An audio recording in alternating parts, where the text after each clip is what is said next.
ഞാൻ നേരത്തെ പറഞ്ഞു, വേടൻ നമ്മുടെ ആരുമല്ല. അദ്ദേഹത്തിന്റെ റാപ്പ് സംഗീതത്തെ ന്യായീകരിക്കേണ്ട ആവശ്യമോ അദ്ദേഹത്തിനെ വേറെ ഏതെങ്കിലും രീതിയിൽ സപ്പോർട്ട് ചെയ്യേണ്ട ആവശ്യമോ നമുക്കുണ്ടെന്ന് എനിക്ക് തോന്നുന്നില്ല. പ്രത്യേകിച്ച് വലിയൊരു തലമുറയെ അദ്ദേഹം സ്വാധീനിച്ചുകൊണ്ടിരിക്കുന്നു. വലിയൊരു തലമുറയെ. ഉച്ചയ്ക്ക് 2 മണി മുതൽ രാത്രി 10:30 വരെ 7000 ആളുകൾക്ക് മാത്രം അങ്ങനെ നിൽക്കാൻ പറ്റുന്ന ഗ്രൗണ്ടിൽ 10,000 ചില്ലാനം വിദ്യാർത്ഥികളും വിദ്യാർത്ഥിനികളും യുവാക്കളും തടിച്ചുകൂടുന്നു. എത്ര ടൈം എന്നാലോചിച്ച് നോക്കുങ്ങള്. പൊരിവെയിലത്ത് അവർക്ക് അവരുടെ ശാരീരികമായ ആവശ്യങ്ങളൊക്കെ നിർവഹിക്കണ്ടേ, മൂത്രമൊഴിക്കണ്ടേ, മറ്റു കാര്യങ്ങളൊക്കെ ചെയ്യണ്ടേ. പക്ഷെ അതിനൊന്നും ഒരു സംവിധാനമില്ല. ഉച്ചയ്ക്ക് 2 മണി മുതൽ രാത്രി 10:30 വരെ. എന്നിട്ടും വേടൻ സ്റ്റേജിൽ വരുന്നില്ല എന്ന് വന്നപ്പോ പ്രതിഷേധമുണ്ട്.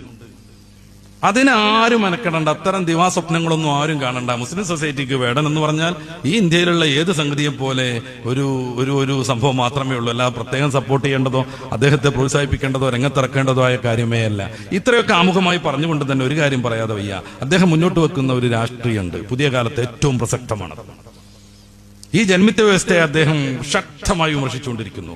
നല്ല ആശയമുള്ള വരികൾ കൊണ്ട് ഈ ജാതി ജന്മിത്ത വ്യവസ്ഥയെ അദ്ദേഹം ചോദ്യം ചെയ്തുകൊണ്ടിരിക്കുന്നു. നിങ്ങൾ ഉന്നത കുലജാതന്മാരും നിങ്ങൾ വലിയ ഉന്നതന്മാരും അല്ലെന്നും അങ്ങനെയാണെങ്കിൽ ഒരു ചുക്കും ഇല്ലെന്നും അദ്ദേഹത്തിന്റെ ഭാഷ ഞാൻ പ്രയോഗിക്കുന്നില്ല, അദ്ദേഹം പാടുന്നു. ഇത് പലരെയും അലോസരപ്പെടുത്തിക്കൊണ്ടിരിക്കുന്നു. നിങ്ങൾ ആരും അത്ര ഉന്നതന്മാരൊന്നുമല്ല. നിങ്ങൾ